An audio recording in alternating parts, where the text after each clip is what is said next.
alaikum and welcome to The Entrepreneur. Now, my guest today really needs no introduction, and we all know the philanthropic activity he's always been involved in. Some of which we get to see on various Asian TV channels. He's also been involved in a business talk program on Channel S earlier on, which you sort of get to see, most of us get to see. Definitely an inspirational icon in our community, and I'm very, very proud to have him on the show. I've actually been behind him for a while now, and I'm privileged that he's here today. Without further ado, I'd like to welcome Dr. Sanawar Chowdhury. Assalamu alaikum, Sanawar bhai. Wa alaikum salam. Good to be here. Welcome to the show. I'm very, very privileged, like I said, and honored to have you on the show, especially with a busy schedule like yourself, and finally you're here. Now, the show is obviously called The Entrepreneur. It's all about business and somebody, a different type of business, maybe something out of the box, right? So we're here to learn from you. You're also involved in a car showroom. Is it a car, SW car supermarket? But you're actually a chartered accountant by profession, right? So, academically driven in the beginning. If you just mention from the beginning, when you came to this country, for example, because at the end of the day, we want to know why you embarked on this journey of business. So from the beginning, if you just tell me, what did you start off with doing, and then how did you sort of, inspire yourself or became passionate about business?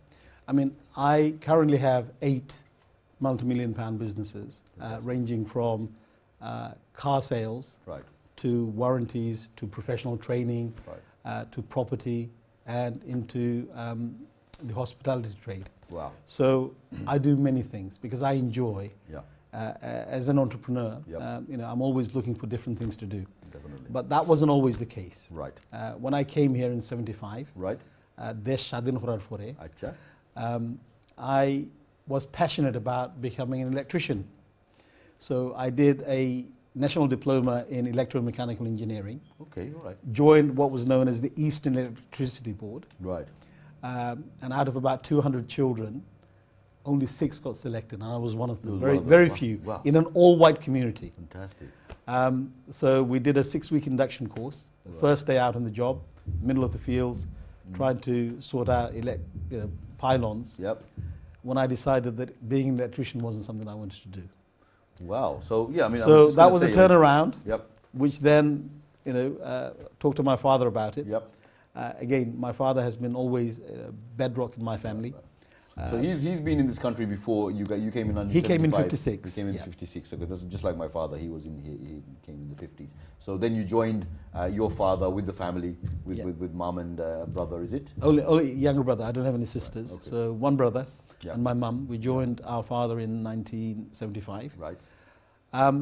A very difficult time in those days. The National Front was out. I'm sure, yeah. We grew up in Kings Lynn, Norfolk, which was an all-white community. Wow. Full of, lots of different challenges that we had to overcome. I'm sure, yes, yes. But, what doesn't break us makes us stronger. Absolutely, so I think yeah, I've become stronger as a result. And you mentioned, I mean, out of 6 or 7 people, is it that, an all-white was a selection? Community, and then you got selected. I mean, that is definitely, something to be reckoned with. And now, moving on, so you were an electrician. You said you were an electrician. That's what I wanted to be. You wanted to become an electrician. How did you? So is it after you spoke to your father that you wanted to sort of become an accountant?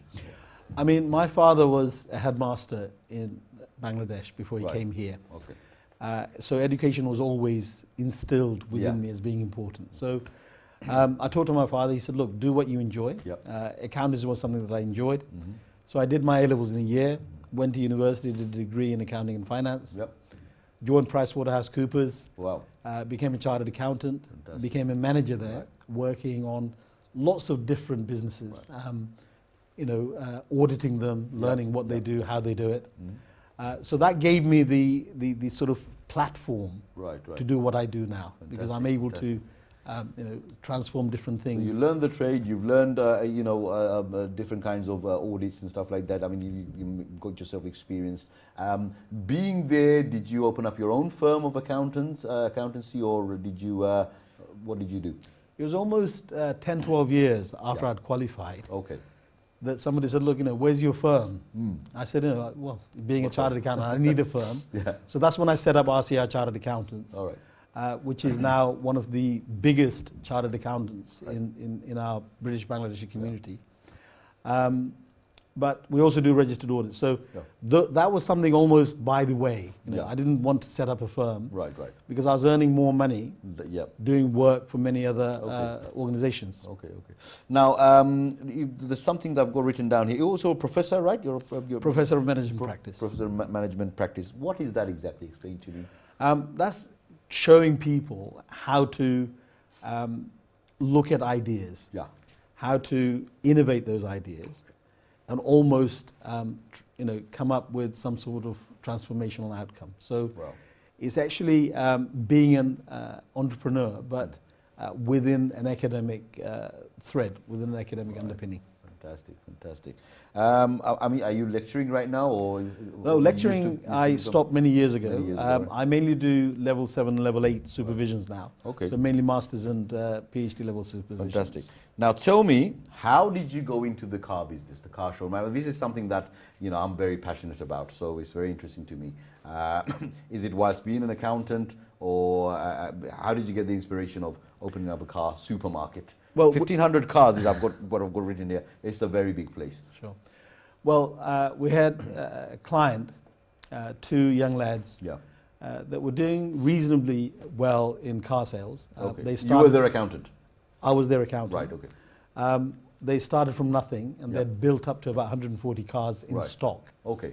And year by year, they were increasing by 20, 30 cars. And I could see that they were struggling. So they came to me for advice beyond financial advice. And I gave them a way of perhaps increasing it to 250 cars. I put them in touch with some people that could help. I gave them some marketing ideas. I gave them some management skills. Fantastic. And they really enjoyed that. Right. So within a year, they came back to me and said, look, we need you on board. Okay. We want you to become one of our partners.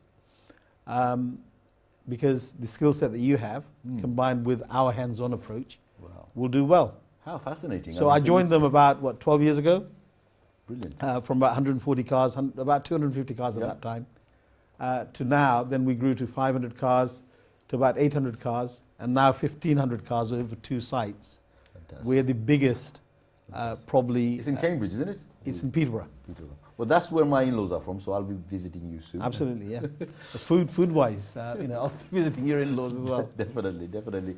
Now you're very. I mean, how happy are you with the business? I'm sure you're doing very good. And as I've said, I've got 8 different businesses. So car is just one of them, and I enjoy all of them. I enjoy the diversity. I enjoy doing different things on different days. Quickly, if you just mention to me what other businesses, you said 8 different types of business earlier on and now as well. What are the other different businesses that you're involved in? So I've got a professional training company.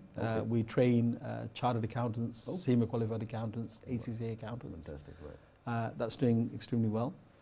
Involved with the hospital, Sylhet Women's Medical College and Hospital that trains female-only doctors. Right. That's the medical college in Sylhet. Right. Yeah. It's over 2 acres of land, so it's a big concern. Right. Over 40 crore, over 40 million pounds in terms of investment. So quite a big concern there. Right. Property, of course, as a Bangladeshi, I'm involved in property. Right. I'm involved in the warranty company. Warranty company. Warranty company. Right. Again, almost from nothing about 6 years ago. Right. To employing a chief executive at £110,000 salary last year. So that's grown extremely These are all well. new things to me, by the way. So I'm definitely learning. And then? So accountancy firm is another one that I do. So all of those things combined, there are 8 different businesses. And are you managing all of them? I do the strategic management. So again, as I said, so you've got a system set up. You've got all the other managers, supervisors, and stuff like that there. But on top of everything, you're the main man, I would say. Yeah. I'm a firm believer in employing people that are better than myself. So every person that I employ, I look to them to be better than what I do. Because otherwise, it always works like that. I mean, if somebody is better than you, then you're satisfied as well, and you know that things are in good hands. Absolutely. Okay. Brilliant. Okay, well, we've mentioned about all the 8 different businesses that you're involved in. Now, you are also known as a philanthropist. We know of all the altruist activities that you're involved in. Quickly, if you just, as you mentioned to me earlier on, give me the definition of what an entrepreneur is and what's the difference between an entrepreneur and a businessman. Just explain to me the definition of philanthropist from your perspective, and why did you go into that, and what kind of activities are you doing? I mean, you mentioned a few things about the medical college. I mean, that's probably part of it. I think as British Bangladeshi, we're all philanthropists at heart. Why would you say that? What is that? Because we all are involved in helping others. The welfare of others are very important to us. So every one of us will have relatives and friends in Bangladesh that we look after. We'll look after people here. So in 75, when I came here, I saw uncles that were helping people read letters or fill in forms or make applications. And what I do is simply, an extension of that. I'm able to invest not only my money, but also my time and my skill set in bringing about a better situation for people. So at the moment, I have a school where 452 children study. Fantastic. This is from playgroup, and I will support them all the way up to employment. And that's gone on for about 27 years now. So I've been doing it a while. Well, look, I mean, you mentioned about everybody's a philanthropist in one way or another. Now, there are two different aspects of that I take. Now, one is, I mean, as Muslims, we know that we'll get rewarded if we help others, and that's one of the intentions behind it. But philanthropists, we know there are people who don't even, the people who don't even have any faith, but they're philanthropists. Now, what would your, the reason for you to sort of, provide those services to others? I mean, obviously it's a self-satisfaction that you get and contentment, but is it also the religious aspect of it? I think every religion has an element of philanthropy in there. So people are encouraged to help other people. Okay. And this is an important aspect of what we do as human beings. So we are no different. I think the British Bangladeshi community are most charitable in the United Kingdom, and I'm part of that community, and I do what I can in order to do, get a better outcome. Oh, brilliant. I mean, look, we need people like yourselves, especially, being in business has given you the opportunity also to extend your hand further and become a philanthropist and help the community, help people in Bangladesh, and we definitely need people like yourselves. Sanawar bhai, now everybody has a personal life, right? Every businessman has a personal life, everybody has a personal life. Now, this is something that we got to cope in between juggling business and the personal life together. Now, how do you go about doing that? And tell me a few things about Bobby and the children.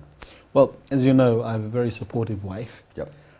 Not only my wife, but my partner in crime. Yep. So everything we do, we try and do together. Yeah. So well, we see Bobby a lot in most of the events. Absolutely. So it's a good thing. Yeah, go on. We've raised 4 lovely children. We've got a daughter and 3 sons. Right. So the daughter's the eldest? Eldest is my daughter, 27. Right. Okay. My next is eldest son, right, who's a chartered engineer. Okay, fantastic. He used to work for a blue chip company. Now he's been headhunted by the government, the Department of Energy. Right. So he works in London. Yeah. Our third child is again a son. He's in financial services. Right. And my fourth child is 21, studying economics. Final year. So all grown up. So they're all grown up. Yes. You've passed that time of the school runs and stuff like that. Bobby's very supportive. So would you say having a very supportive and a blessed family, definitely you're blessed with a very good family, would you say that would play a part in you becoming successful in business?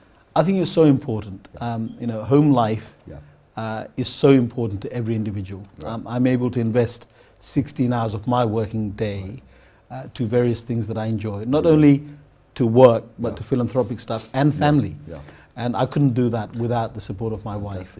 And do you keep Bobby involved in every place that you go? I mean, you mentioned earlier on about, boys' days out and holidays away and stuff like that. And a lot of us do it, and we keep our other half at home, which is quite unfortunate. And I believe which is a shame because, a lot of these events I go to, I see all men. The boys are there, the wives are at home, which is a shame because we're losing 50% of our energy in doing that. So I think our community needs to wake up and start to work definitely with our other halves Yeah. in order to enjoy the fullness of life. Well, That's I believe important. I believe in that, and I believe whether it's business, whether it's a social life, and all that. I mean, she's your other half, and you need to, you know, I mean, that's what love is all about, right? Now, definitely you're blessed with all the children. You're satisfied in every aspect of life that they've chosen. You mentioned somebody's an engineer, and then you've got your older daughter who's. I mean, are they all married, by the way? My daughter is married. Right. The sons are yet to be married. Yet so, to be married, okay. Alhamdulillah, look, in life there's always, you know, kabhi khushi, kabhi gham. Oh, so, wow. I've been through elements of what life's about, yeah. stress, emotions, tragedy, as well as any other person. So, you know, there's hardship in everything that we do. Okay, brilliant. But it's that persistence Yeah. that gets us through. Absolutely, definitely. Okay, well, just to summarize that, I mean, you're very happy with the family, and definitely they've been very supportive, especially Bobby. And you would say that they have played a big part or a key part in your success. Absolutely, in terms yes. of business and stuff like that. Okay, fantastic. Now let's move on to back to business again. And what I would say is, I mean, every business people do face problems and, you know, hurdles and stuff like that. And this is how we go forward, and this is a learning curve for everybody in business. What kind of problems have you faced, if any, and how did you deal with that? I mean, I faced many problems. Right at the Right. beginning, as I said, I Tell wanted me to, some one or two main problems that Okay. you would remember. I wanted to be an electrician. Yeah, If I had stuck to that, yeah, I would still be an electrician. right. So, you know, there are opportunities I'll that be we get calling you. we get in life.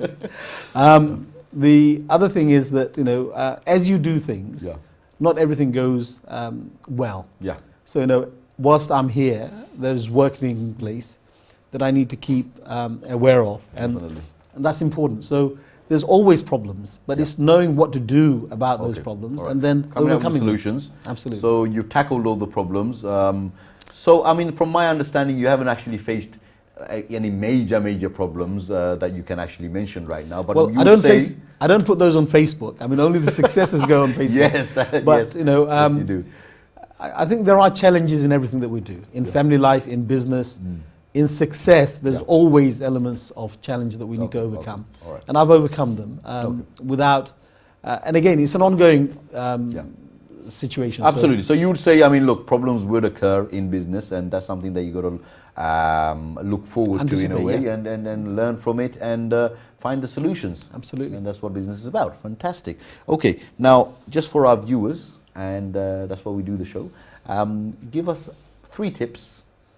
3 is usually what I ask our. We could go to many more tips, but 3 tips that you would give to anybody who wants to become a business person, who wants to sort of you know, get themselves in business, or maybe new coming businessmen.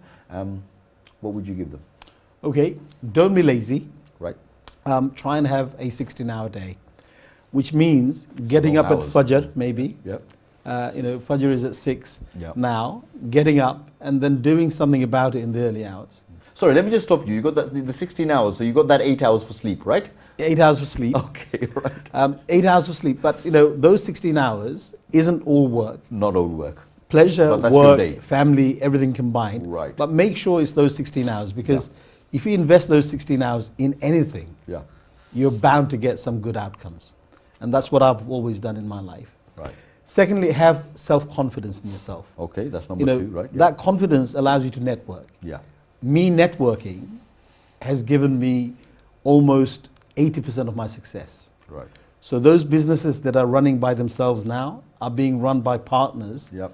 whom I believe in, whom I had networked with originally, Yep, yep. and started to create a relationship, which is now working. So Fantastic. again, You've set a system, haven't you? Yeah, and Yeah. networking is so important. Yeah.